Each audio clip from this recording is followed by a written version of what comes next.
Nós vamos ouvir agora a palestra Verdade Libertadora, proferida pelo expositor Mário Henrique Santana no Centro Espírita União e Amor, dia 6 de outubro de 2016, durante realização da Semana Espírita Allan Kardec, promovida por aquela entidade. Boa noite, gente. Boa noite a todos, aos companheiros da Rádio Fraternidade que nos escutam pela internet. Começar dizendo que chefe é dureza, né? Reinaldo falou que eu sou chefe do grupo, já começou, meu Deus, falta de verdade. Porque chefe tem que ter autoridade moral e eu não tenho. Mas, enfim, obrigado pelas palavras, Reinaldo. O tema da noite de hoje, todo mundo leu aqui, junto com o Reinaldo, no Evangelho de João. E leu também aqui no Evangelho de Emmanuel, segundo João, né? Qual foi a última frase de Emmanuel? E durante o estudo eu estudei um pouco essa mensagem de Emmanuel, né? E naturalmente já fiquei um pouco preocupado, porque ele termina dizendo: quem todavia lhe penetra a grandeza indefinível da verdade, age mais e fala menos. É justamente o contrário do que eu estou aqui a fazer. Estou a falar mais e agir menos. Então eu já comecei mais preocupado. Outra razão da preocupação é sobre o tema. Obrigado. É sobre o tema. O tema trata da noite de hoje sobre verdade e liberdade. Conhecereis a verdade e a verdade vos libertará. Mas existem conceitos, olha, existem alguns termos que são difíceis da gente definir. Um dos termos é justamente o que é a verdade. O outro termo é justamente o que é liberdade. Como é que as duas coisas se relacionam, então? Aí é mais difícil ainda. E quando o Emmanuel fala que tem que falar menos e agir mais, para eu tentar entender, eu tenho que falar muito e ainda assim não entendo. Então por isso que eu fiquei mais preocupado. Mas enfim, são conceitos abstratos. E vamos tentar tratar um pouco sobre diferentes aspectos desses dois conceitos, verdade e liberdade. Nesse ano, acho que em janeiro desse ano, teve um evento em São Paulo, que o Prêmio Nobel da Paz de 2014, o indiano Kailash Satyarthi, esteve presente e deu uma aula pública. E ele falando sobre a experiência dele. Ele diz uma frase assim: em 30 anos eu já percebi que a escravidão humana e o analfabetismo são dois lados da mesma moeda. Por que eu estou dizendo isso? Porque às vezes a gente não consegue entender bem o que é verdade e o que é liberdade, mas às vezes a gente consegue entender mais facilmente o que é escravidão e o que é ignorância ou mentira. Vamos tratar do oposto, então. Para a gente ver diferentes formas de escravidão, diferentes formas de liberdade, diferentes formas de ignorância e mentira, diferentes formas da verdade. Bom, ele diz, na minha experiência, portanto, 30 anos, analfabetismo e escravidão humana são a mesma coisa. E ele dá um exemplo concreto, porque ele ganhou o Prêmio Nobel da Paz justamente por trabalhar na sua organização, por combater o trabalho infantil e o trabalho escravo na Índia. E ele diz, então, olha, na minha experiência, por exemplo, citando na aula, ele cita o caso de uma jovem, uma criança, que eles ajudaram a resgatar, ele e a equipe deles, uma daquelas inumeráveis missões que eles faziam para resgatar as pessoas, numa fábrica de tijolos na Índia. E essa criança, ela não recebia salário, ela não tinha acesso à saúde, plano de saúde, muito longe disso. Ela não podia sequer sair das instalações do trabalho, ela tinha que permanecer ali junto com a sua família. Eles resgataram aquela criança junto com o resto da família e levaram a criança, porque ela já estava muito doente, para o hospital. De lá ela não saiu. Ela morreu naquele hospital de tuberculose. E ele então chama o pai para assinar a certidão de óbito da filha. E o pai diz a ele assim que ele não conseguia. Ele perguntou, mas por que o senhor não consegue? E o pai, com aquele peso, o peso do mundo nas suas costas, diz a ele, se eu soubesse, a minha filha não estaria morta. Se eu soubesse ler, eu teria entendido o contrato daquele trabalho que eu assinei com a minha digital. Teria entendido as condições a que eu estava submetendo a minha família e a minha filha. E eu não posso assinar a certidão de óbito porque eu não sei assinar. E ele então termina dizendo, como esse é um exemplo concreto de como o analfabetismo, a ignorância, é correlata da escravidão, e a escravidão literal. Vamos pensar o contrário. Vamos pensar que nós queremos a liberdade, o máximo de liberdade. É uma expressão que a gente usa muito comum, eu gostaria de ser livre como um passarinho. Não é? Quantas vezes nós já não dissemos isso? Mas será que o passarinho é realmente livre? O passarinho, para ele voar, ele necessita do ar.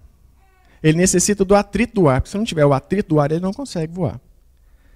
Ele necessita de uma lei física para que ele possa voar. Então ele tem que obedecer a uma lei para que ele voe. Ele não pode voar para qualquer lugar. Ele também obedece uma outra lei, que é de um instinto de conservação. Ele não pode voar para qualquer lugar que ele queira. Ele precisa voar para um lugar onde ele ache comida ou proteção. Do contrário, ele pode virar a comida. Então ele não é livre, ele obedece determinado conjunto de leis. Não existe essa liberdade absoluta. Se não existe para o pasto, se não existe para os animais, menos ainda para o homem. Porque além da subjugação às leis naturais físicas, às leis da matéria, nós temos também as leis da alma, as leis morais. Então nós estamos circunscritos por determinado conjunto de leis morais. E por isso que Kant, o filósofo, diz, olha, liberdade consiste na obediência às leis morais que o próprio indivíduo estipula. Vocês entenderam? Liberdade, nós vamos tratar sobre esse viés mais à frente com Emmanuel, que está nessa lição de abertura, inclusive, foi dito aqui. Liberdade consiste na obediência, parece contraditório, na obediência às leis morais que o próprio indivíduo impõe a si mesmo. Meio estranho. Ora, mas se é assim, e de alguma forma é, o que é a autonomia? O que é a decisão autônoma? Ele diz, olha, a autonomia é justamente a decisão independente de conduzir a sua vida, os atos em relação a si mesmo e às outras pessoas. Por isso mesmo que a autonomia é um fardo, é uma dificuldade que muitas pessoas não conseguem carregar. Porque há riscos. Há muitos riscos em nós tomarmos as nossas decisões. Nós temos os nossos medos. O medo de ter escolhido errado. O medo do que pode acontecer como consequência da minha escolha. A angústia de não saber ao certo como escolher. O medo da responsabilidade. Então, essa autonomia traz um peso para a liberdade que muitas pessoas preferem renunciar a esse peso do que serem livres. Preferem se adequar às verdades dadas, estipuladas, definidas por outras pessoas, do que descobrirem por si mesmos quais são as suas verdades. Quais são as suas condições. É comum isso. Vou dar um exemplo concreto. Há um tempo atrás, no nosso trabalho, como estava a demanda de serviço muito grande,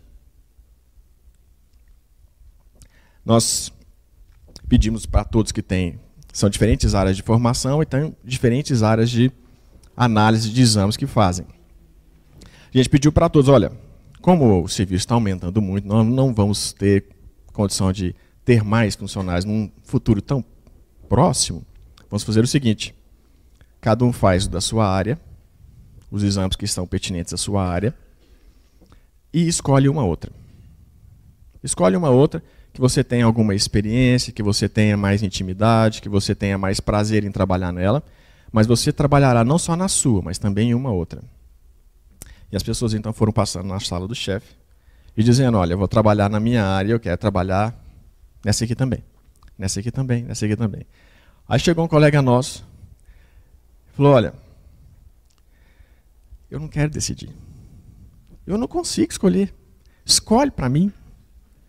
O chefe falou, mas como eu vou escolher para você? Você tem que saber o que você gosta, o que você preferiria fazer, qual é a sua tendência.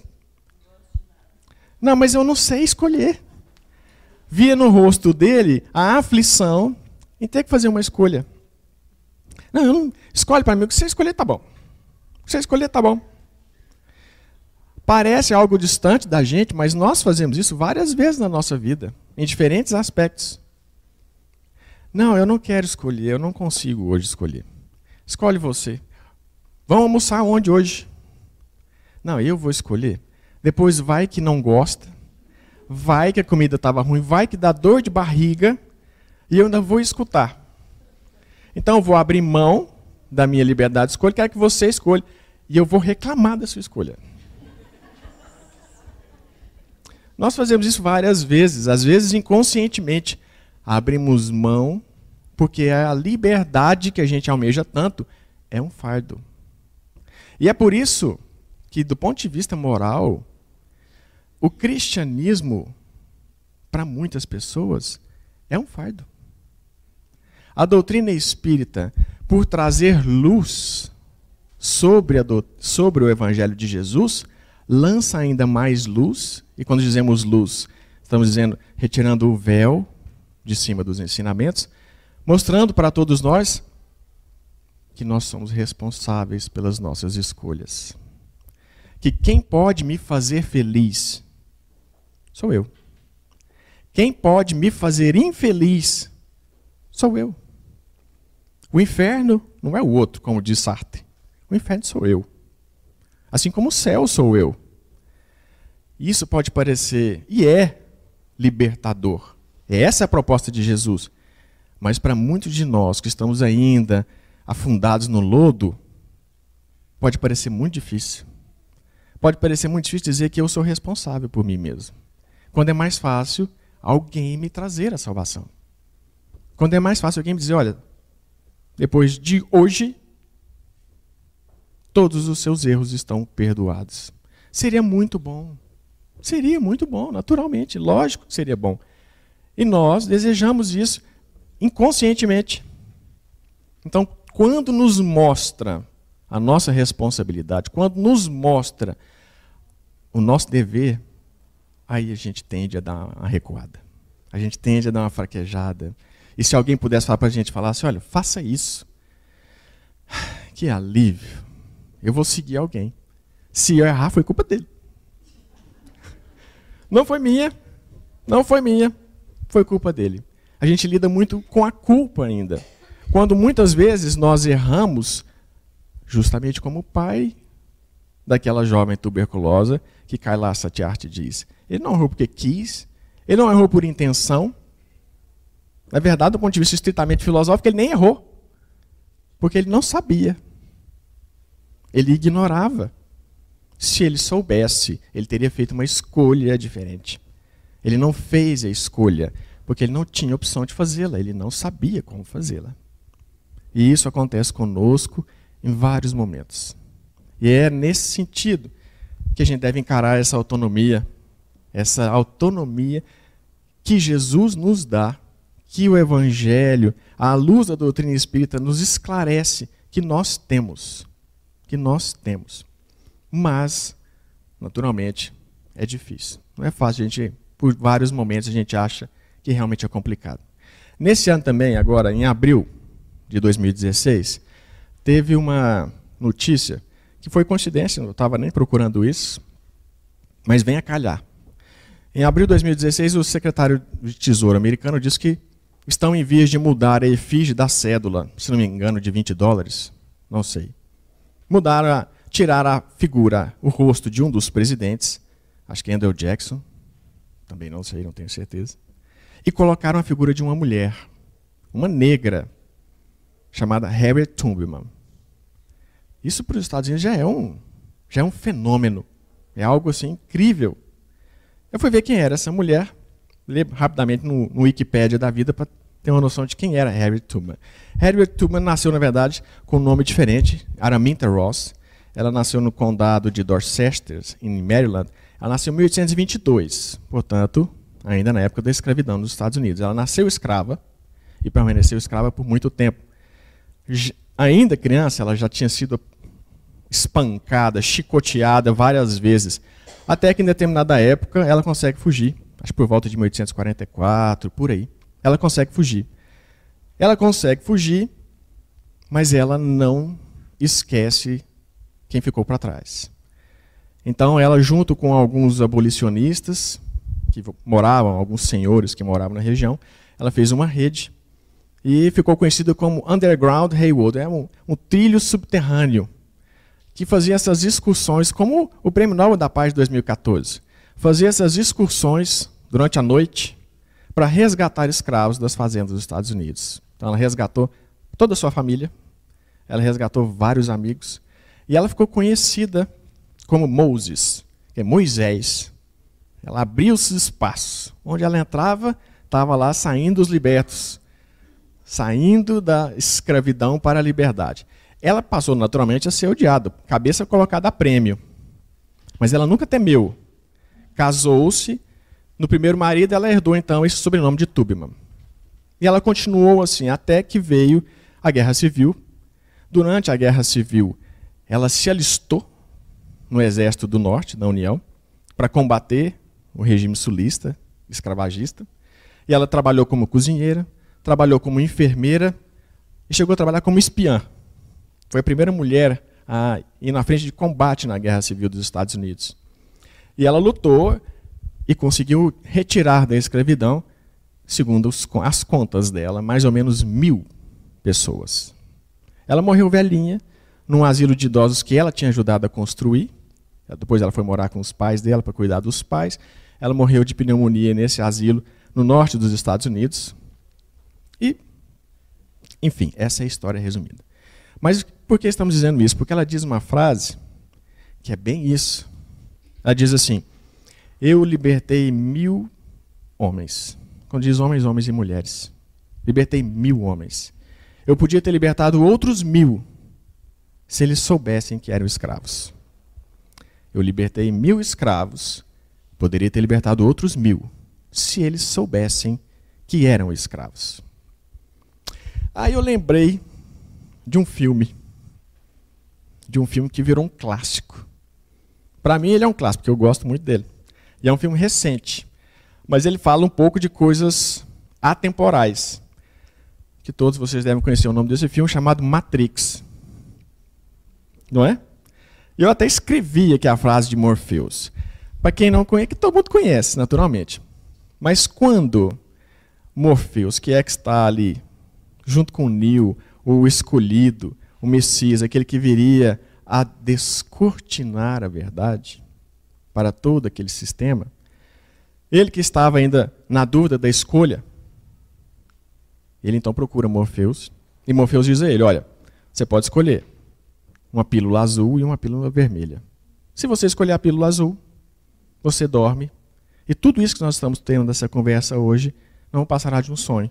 Você voltará para a sua vida de sempre, escravo do sistema que você sempre foi, como tantos outros, e nunca mais se lembrará de nada. Se você escolher a pílula vermelha, você conhecerá a realidade. E ele então, rapidamente, vai pegar a pílula vermelha. Morpheus fala: calma, a única coisa que eu te ofereço é a verdade. Ele vai escolher a pílula vermelha para tentar descobrir o que é a verdade. Quando ele já está mais ou menos ciente da verdade, então ele descobre o que está por trás de tudo, naquela vida fictícia do filme. Ele então tem aquela vontade natural de revelar essa verdade para o máximo possível de pessoas naquele instante. Todos precisam saber isso. Todos precisam ter domínio desse conceito e se libertarem. Morpheus, então, fala essa frase aqui, que é bem parecida com a de Harriet Tubman. Ele diz assim: você tem que entender que a maioria dessas pessoas não está pronta para despertar. E algumas delas estão tão acostumadas, sem esperanças e dependentes do sistema, que elas irão lutar para defendê-lo. Elas não sabem que são escravas. E se você tentar retirá-las do cativeiro, elas não vão querer sair. Como os escravos, os outros 1.000 escravos que a Harriet Tubman não conseguiu retirar. Então a pergunta que nós ficamos martelando na nossa cabeça: será que eu sou escravo e eu não sei? Será que você é escravo e não sabe? É, exatamente. Às vezes eu não sou em uma, mas sou em outra. Então a pergunta que eu faço é: você é escravo de quê? Do que você é escravo?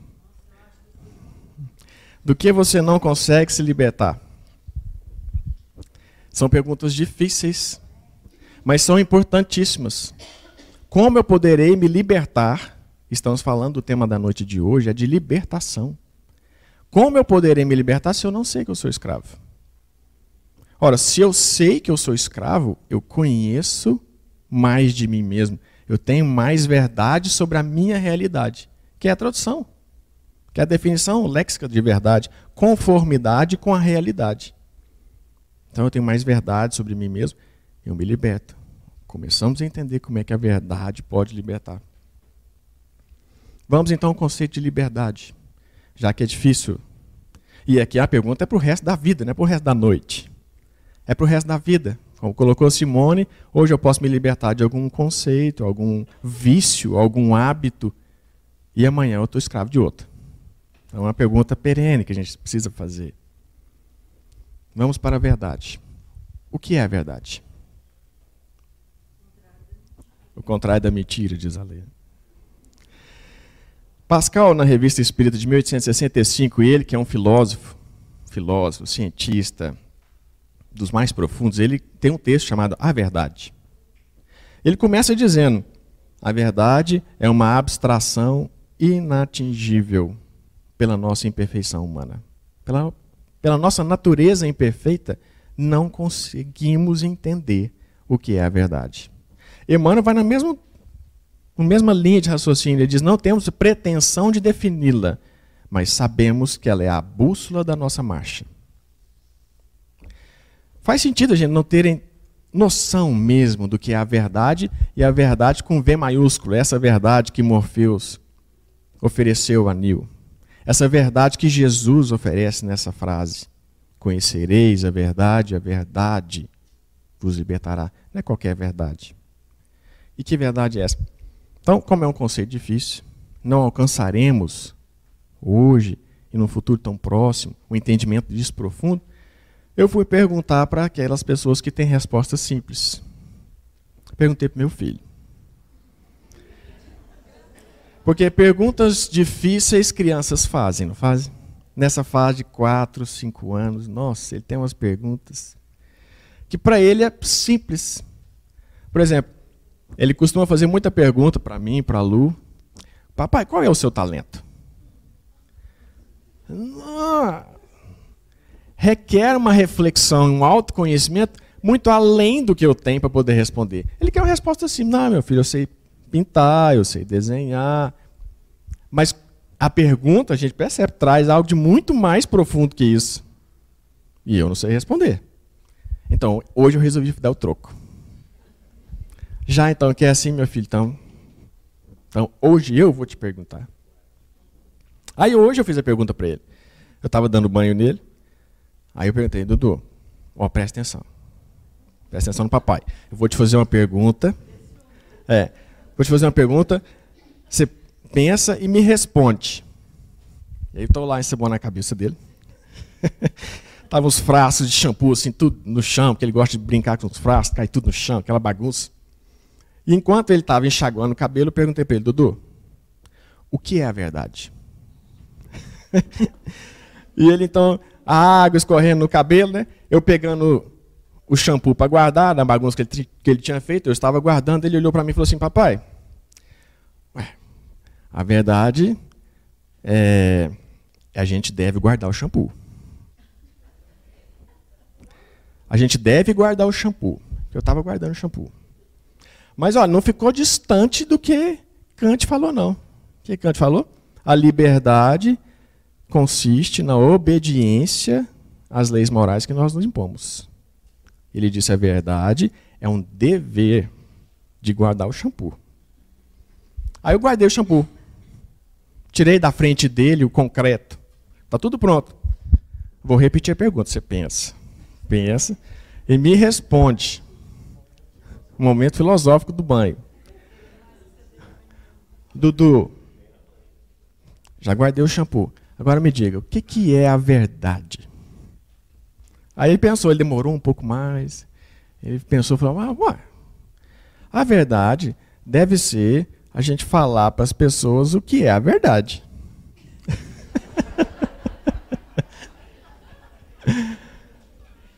Aí eu falei, então a gente deve falar o que é verdade. O que é verdade? A gente deve falar o que é de verdade. Ele está falando o que é, no que eu pude entender, né?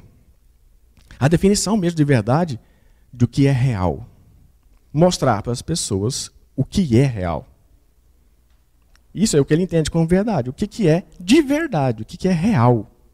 E não o que é ilusório. O que é real. Nas nossas vidas, o que é real? Nós temos uma vida muito concreta, né? Muito sensitiva, utilizamos muito os nossos 5 sentidos corporais, estamos escravos a eles. Naturalmente, é natural, estamos conectados, intimamente conectados a esse corpo físico, a essa matéria. A gente acaba se acostumando e se escravizando a esses sentidos. Mas nós somos mais que isso. Nós temos outros sentidos. Nós temos outras habilidades. Nós somos mais que isso. Essa é uma parte da realidade, mas não é toda a realidade. Então, para a gente entender um pouco mais, Joana de Ângeles diz que o amor, agora está dizendo de amor, ela diz que o amor é a expressão sublime da verdade. Como é que ela chegou nessa linha do raciocínio? Partindo do mesmo princípio de Emmanuel, por exemplo, quando diz que a verdade é inatingível, diante da nossa imperfeição, de Pascal e de Emmanuel dizendo que não pode defini-la ainda, porque reside em Deus toda a verdade. Deus é o infinito amor, é a infinita justiça, misericórdia e bondade. Nele há de residir toda a verdade. Como Deus é amor, para usar uma expressão joanina do Evangelho de João, estamos no Evangelho de João aqui, uma frase típica do Evangelho de João, então, ligamos o amor com a verdade. O amor é a expressão sublime da verdade, a maneira como ela se mostra. Porque Deus é amor e Deus, nele reside a verdade. Então, há de ser manifesto com amor. Como é que a gente entende isso de uma maneira mais pragmática? Uma frase do Chico. Ele diz assim, a verdade que fere é pior que a mentira que consola. Porque quando a gente entende verdade, a gente muitas vezes entende como uma espada. Eu vou te mostrar o que é de verdade, como diz o Dudu. Eu vou te mostrar a realidade, o que é a realidade. A gente usa isso para agredir, para machucar. Mas não é isso. Se é isso, isso não está do lado da verdade. Porque a verdade tem que ter amor. Tem uma história no livro Jesus no Lar, de Néio Lúcio, que chama A Bênção do Estímulo. É uma história muito singela. Numa daquelas reuniões íntimas que Jesus tinha, naquele culto do Evangelho no lar, que Jesus tinha na casa de Simão ou de André. E naquela noite, se não me engano, Filipe estava justamente comentando sobre isso, que ele gostaria de levar a verdade que ele conhecia para todas as pessoas, independentemente se elas estavam dispostas a escutá-lo ou não, elas que escutassem, porque ele estava com a verdade. Isso era mais importante para tirá-las da escravidão que ele via nelas, que elas escutassem ele dizendo a verdade. Jesus então narra uma história que de uma mãe e de um pai que tinham 6 filhos, jovens, uma família rica, mas que, por uma contingência do destino, que acontece com tantos de nós, o pai perde tudo. Por um lance do destino econômico, ele perde tudo, fica na miséria. E ele não resiste a esse golpe. E em poucas semanas ele morre, desencarna. Os filhos então ficam atordoados, a mãe viúva com 6 órfãos, e eles embora jovens, embora cheios de energia, ficam desorientados, sem saber o que fazer. Começam, então, a se desesperar.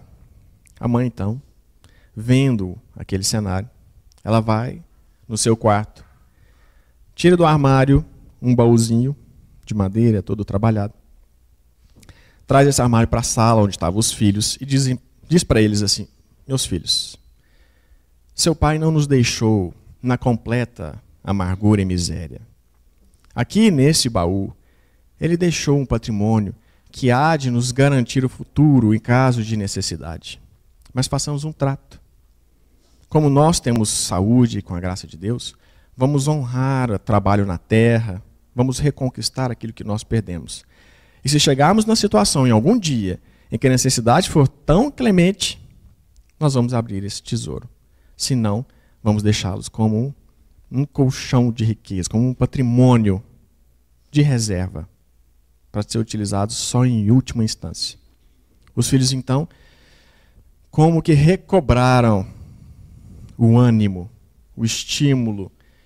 Nossa, graças a Deus, nós estamos tão desamparados assim. No dia seguinte, alugaram um pedaço de gleba e começaram a trabalhar a terra. Trabalharam muito, com muito ardor, com muita fé, com muita força, com muito ânimo, na certeza de que eles não estavam desamparados, qualquer coisa tinha aquele tesouro. E começaram lentamente a recuperar tudo que haviam perdido. Ao longo de 6, 7 anos, eles tinham recuperado tudo que haviam perdido e ainda um pouco mais. Então, num domingo, eles se reuniram e lembraram daquele tesouro e pediram para a mãe: mãe, a gente não precisa disso agora, mas já que a gente está, graças a Deus, nosso trabalho, estamos bem novamente, a senhora poderia mostrar esse tesouro que a senhora guardou com tanto carinho? A mãe, sim, naturalmente. Foi lá dentro do armário, abriu a porta do armário, tirou aquele tesouro, levou até a sala, abriu o baúzinho e dentro do baú havia um salmo. Apenas um pedaço de papel. Um salmo que discursava justamente sobre o valor do estímulo, do trabalho edificante, no bem. Os filhos ficaram muito emocionados, agradeceram demais o desvelo da mãe. E Jesus pergunta a Felipe, que manejava tanto a verdade: você poderia dizer que essa mãe estava mentindo? Você poderia dizer que ela estava faltando com a verdade? A verdade não é uma lança, não é uma espada. Ela tem que ser dosada com amor. Foi o que essa mãe fez. E se a gente olhar para Jesus, é exatamente isso que ele faz. Que ele fez no todo o trabalho que ele esteve conosco. Ele dosava a verdade. Não é por outra razão que as parábolas estão aí há 2000 anos. Há tanta verdade contida na parábola, mas é um pouquinho de verdade num conjunto de acessórios. Porque senão nós não entendemos.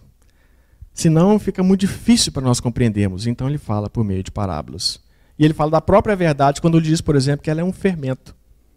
Quando você coloca na massa, ela cresce. Então você coloca um pouquinho de verdade num monte de acessório e aquilo cresce. Alimenta.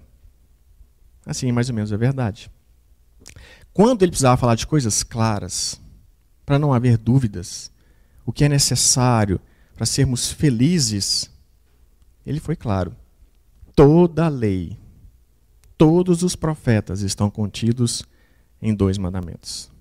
Amar a Deus sobre todas as coisas e ao próximo como si mesmo.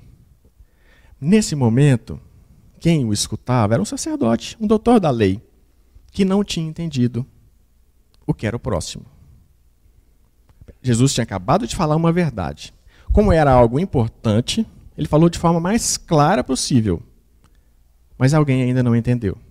Quando esse alguém não entendeu, Jesus imediatamente percebeu que não adiantava falar mais claro ainda. O que ele falou? Uma parábola. Então ele explica para aquela pessoa que não tinha entendido quem era o próximo, através da parábola do bom samaritano. Quando ele narra o bom samaritano, ele está explicando para uma pessoa que não havia entendido ainda como era amar o próximo. Quem era o próximo? E ele narra essa parábola. Então, uma demonstração de como cuidado que ele tinha, Jesus, em revelar a verdade. E fez isso até hoje, né? Continua fazendo. quando naquela época ele proclamava a vinda do Consolador prometido, daí a tantos séculos, que viria dizer aquilo que ele não havia dito, revelar aquilo que ainda estava obscuro. Estamos aqui na doutrina espírita. E Kardec, que aniversaria essa semana, como realmente um missionário de Jesus, no capítulo 15 do Evangelho segundo o Espiritismo, quando ele vai falar a verdade. Olha, se eu puder resumir todas as leis, todos os profetas, se eu pudesse resumir o Sermão da Montanha inteiro, a única frase que eu deixo: fora da caridade não há salvação. Ele poderia ter dito: fora do Espiritismo não há salvação. Se ele diz isso, ele está dizendo implicitamente que no Espiritismo reside toda a verdade. Ou ele poderia ter dito: fora da verdade não há salvação. Qualquer das duas formas é excludente. Quem não for espírita está perdido. Não conhece a verdade. E o Espiritismo é tão lindo que no próprio livro dos Espíritos, os Espíritos respondem: vocês não sabem tudo. Nós não estamos dizendo tudo. Estamos dizendo que vocês conseguem entender. Por isso que o Espiritismo é progressivo. Ele acompanha o progresso da humanidade, a nossa capacidade mesma de entendimento e de perseverança. Então a gente volta no Evangelho de João, para fecharmos o raciocínio e entendermos as circunstâncias que Jesus diz essa frase: conhecereis a verdade e ela vos libertará. Ele estava conversando com os judeus. No versículo 31, imediatamente anterior a esse aqui que nós lemos, ele está dizendo, fala assim: Jesus, conversando com os judeus, dizia a eles: se permanecerdes na minha palavra, verdadeiramente sereis meus discípulos, e conhecereis a verdade, e a verdade vos libertará. Quem eram os judeus? Judeus naquele tempo não era a acepção que tem hoje, independente até da nacionalidade. Naquela época eram os descendentes da tribo de Judá, que tinham conhecimento da lei mosaica. Diferentemente dos gentios, por exemplo, que não conheciam nada da lei mosaica e não aceitavam Moisés. Eram os pagãos. Diferentemente também dos prosélitos. Prosélitos eram os gentios convertidos. Aqueles que não tinham nascido no judaísmo, mas tinham sido convertidos ao judaísmo. Ele estava dizendo, conversando com os judeus. Aqueles que conheciam o judaísmo, aqueles que conheciam a lei mosaica, professavam a lei mosaica, mas criam nele. Porque está no versículo 31. E conversando com Jesus conversando com os judeus que criam nele. Então, para aqueles que estavam abertos ao conhecimento. Esperavam dele o conhecimento. Esperavam dele alguma revelação além do que Moisés já tinha revelado. E ele então diz: se permanecerdes na minha palavra. Quando ele diz isso, o que ele está fazendo? O que ele está oferecendo ao outro? E, portanto, oferecendo para nós. Essas palavras são de vida eterna. Então ele oferece para nós hoje. Ele oferece uma escolha. Eu te dou a liberdade de escolher. Você pode permanecer na minha palavra. É sua escolha. O que é permanecer na palavra? É perseverar. É permanecer. Não é escutar e ir embora. É permanecer, escutar e ficar. É caminhar junto. É perseverar. É a abnegação da virtude. É o exercício diário da virtude. Seja ela qual for. Ser mais paciente. Ser mais tolerante. Mais benevolente para com o próximo. Quem é o meu próximo? Quem estiver mais próximo. Nessa altura do campeonato, se nós ainda não entendemos, então seja quem estiver mais próximo. Mais próximo geralmente está dentro de casa. Ótimo. Esse é o próximo. Então façamos as virtudes e exerçamos-las com perseverança dentro de casa. Estamos aqui no Centro Espírita treinando. Aqui é uma escola. A prova é dentro de casa. Mas se permanecermos, se fizermos uma boa escolha e permanecermos na palavra, verdadeiramente sereis meus discípulos. Então, o que ele quer dizer? Vocês terão feito uma escolha e se permanecerem nela, serão meus discípulos. Estarão comigo. Onde quer que eu esteja, vocês estarão. Onde quer que vocês estejam, eu estarei. Serei com vocês. independente da situação. É mais até do que a gente geralmente busca. Às vezes a gente quer, naquele momento, uma solução para algo que nos aflige, para algo que nos machuca. E ele fala, se você permanece, eu permaneço contigo. Quando acabar isso, lá eu continuarei. Lá eu estarei, onde você estiver. E se isso se mantiver, com essa escolha, conhecereis a verdade. Está no tempo futuro. Os verbos estão no tempo futuro. Como pode dizer que a verdade não é deste mundo?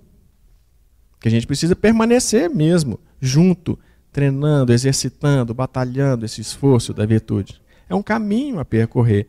Se percorrermos, conheceremos a verdade no futuro. Em que condições? Quando? Onde? Como? Com quem? Ele não fala nada disso.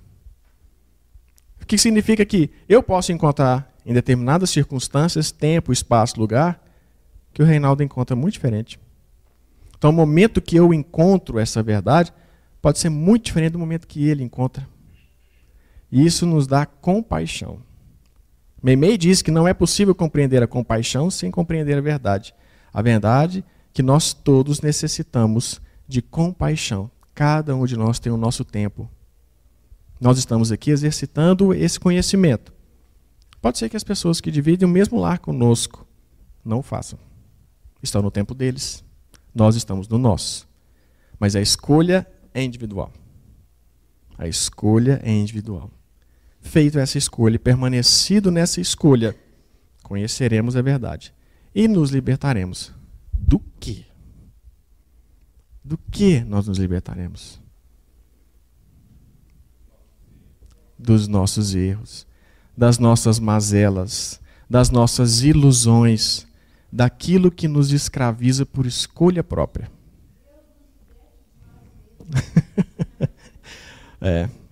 Quando a gente fala assim, Deus nos liberte, a gente exercita, ainda que inconscientemente, aquele desejo de que o outro nos salve. E é uma escolha nossa. Por isso que Jesus fala, você conhecerá, você será, você permanecerá, você se libertará. Eu estarei contigo em todo o processo, mas a escolha é sua.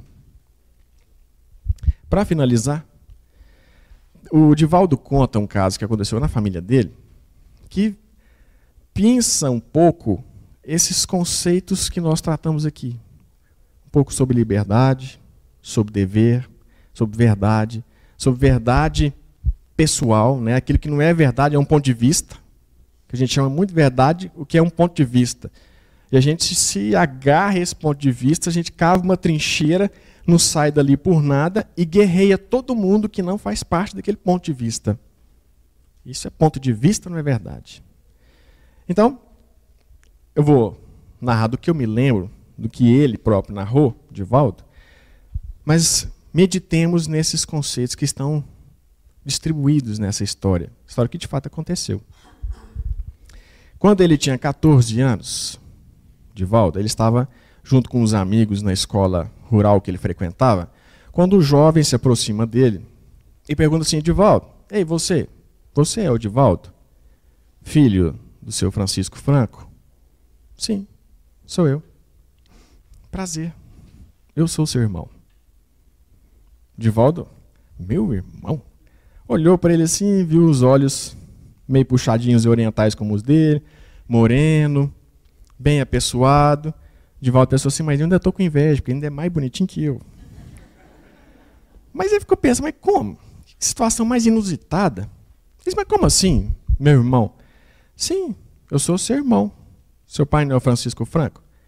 É, ele é o meu pai. Mas como ele é o seu pai? Bom, meu pai ficou com a minha mãe, e ele ficava com a minha mãe quando a sua mãe não podia atendê-lo. Divaldo ficou 14 anos, imaginando a sequência, como isso era possível. Mas naquela época, né? Divaldo completará 90 anos o ano que vem, se não me falha a memória. 90 anos. Ele tinha 14. Então, naquela época, no interior ali da Bahia, era hábito comum, quando as mulheres estavam de repouso, aquele chamado fluxo catamênico, os maridos procuravam outros. E era o caso. E o Divaldo pensou, nossa, mas então você é meu irmão. Tudo bem. E como é que você chama? Eu me chamo Davi. Sou seu irmão. E continuava insistindo, até parece espizinhar um pouco. Né? Sou seu irmão. Certo, Davi. Mas você pede bênção para ele? Mas é claro que eu peço. Ele é meu pai. Naquela época todo mundo pedia bênção, senhor, bênção. Sim, ele é meu pai. E ele continua visitando a sua mãe? Sim, continua. Normal. Ele pensou, encerrou essa história, acabou a conversa, Divaldo ficou, ele falou, olha, eu fiquei, nas palavras do Divaldo, eu fiquei contente e desapontado. Contente porque eu ganhei mais um irmão, ele já tinha 12, né? A mãe dele teve 13 filhos e 3 abortos naturais. Mas fiquei desapontado, fiquei com raiva do meu pai. E eu não vi a hora de chegar em casa. Então, quando eu cheguei em casa, na primeira oportunidade que eu tive, eu fui conversar com a minha mãe. Mãe, hoje eu conheci um irmão. Que história é essa, meu filho? Um irmão meu na rua. Que irmão de rua? Ele disse que chama Davi. Ele é filho do... Não, ela disse, não quero saber. Não, ele é meu irmão. Ele falou que é meu irmão. Meu pai tem uma... Calado. Eu não quero saber. Isso não é verdade. É verdade. Ele me falou. Não é verdade. Seu pai nunca me disse. Seu pai nunca falou a verdade para mim, se isso for verdade. Então, enquanto ele não falar, para mim, eu não quero tomar conhecimento disso. O que você está dizendo, você não pode dizer. Porque não é você que está dizendo, você está com raiva de seu pai. Você está com raiva de seu pai, não está? Eu vou, tô sim, senhora. Então você não pode falar. Você não tem autoridade para ficar com raiva de seu pai. Quem está falando é a raiva. Quando o seu pai quiser conversar comigo, eu vou tomar conhecimento dessa verdade. Encerrado esse assunto. Se você quiser ser irmão dele, seja. Você tem muitos amigos, você trata como irmão, é mais um. Assunto encerrado. Não tocaram mais no assunto. Passaram-se os anos e esse irmão, ele continuou encontrando. Desenvolveram uma amizade realmente de fato. Passaram-se os anos, o Davi adoeceu e veio a desencarnar. Desencarnou, mais ou menos uns 7 anos, se não me falha a memória. Nesse período, o pai do Divaldo, o senhor Francisco, ficou muito triste. Ficou realmente muito abatido. E não podia conversar sobre isso com ninguém. E o Divaldo, então, não vendo um dia que ele estava abatido sozinho, sentou do lado dele e falou, pai, pode ficar tranquilo, pai. O Davi está sendo bem cuidado pelos bons espíritos. E o pai perguntou, mas que Davi? Davi, meu irmão, o filho da fulana de tal. Não, mas você sabe dessa minha fraqueza, meu filho de Deus, que vergonha. E o Divaldo falou, não, pai, não é fraqueza sua. Você foi muito honrado. Você teve um filho, mas você cuidou dele até a morte. Você cuidou da mãe dele. Você era um hábito. Você é um homem do seu tempo. Mas você foi muito honrado em cuidar dele. Em ter sido um pai para ele. Então, não é fraqueza sua. Está tudo bem. Mas você precisa contar para a mamãe. Mas como eu vou contar para sua mãe? Como é que a Ana vai me receber? Vai saber dessa notícia? Pai, aproveita que ele já desencarnou, que ele não está mais aqui, e fale a verdade. E encerre essa história. Mas você me ajuda, meu filho? Ajudo, sim, senhor. Então, naquela semana, ao realizarem o culto do Evangelho em casa, caiu a lição no capítulo 13 do Evangelho segundo o Espiritismo, que fala sobre caridade moral.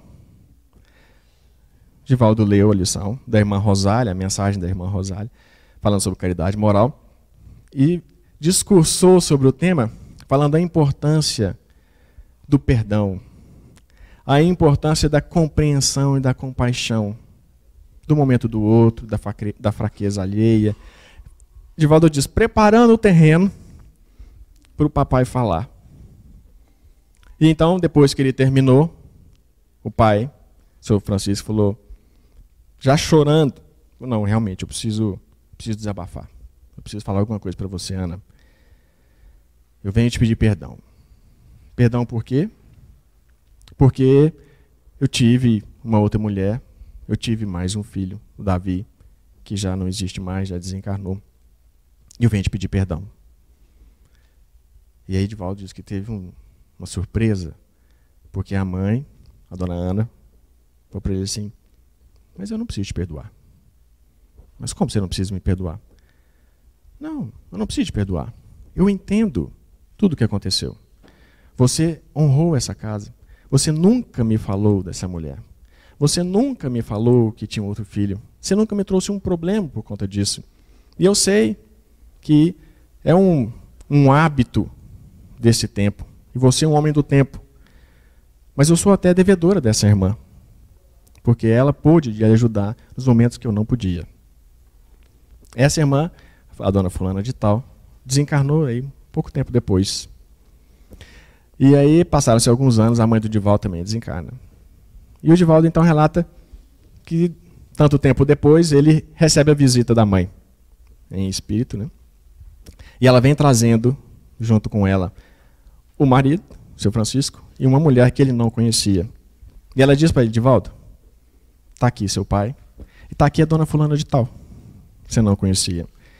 Nós estamos preparando mais uma vez para nos reencarnarmos em determinado tempo, e eu venho lhe informar que eu estou pedindo a Deus para que ela venha como minha filha, para que ela receba aquele que foi o seu consorte de alguma maneira, mas agora na condição de pai, e aprenda a beijá-lo na condição de pai, e ele a de tratá-la na condição de filha.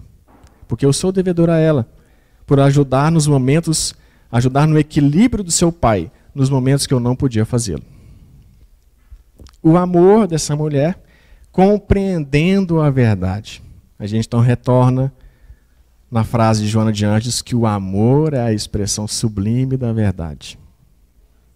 Que Jesus nos ilumine com a verdade na medida da nossa capacidade de entendimento e que nós ofertamos ao outro com o amor na medida da nossa capacidade de doação.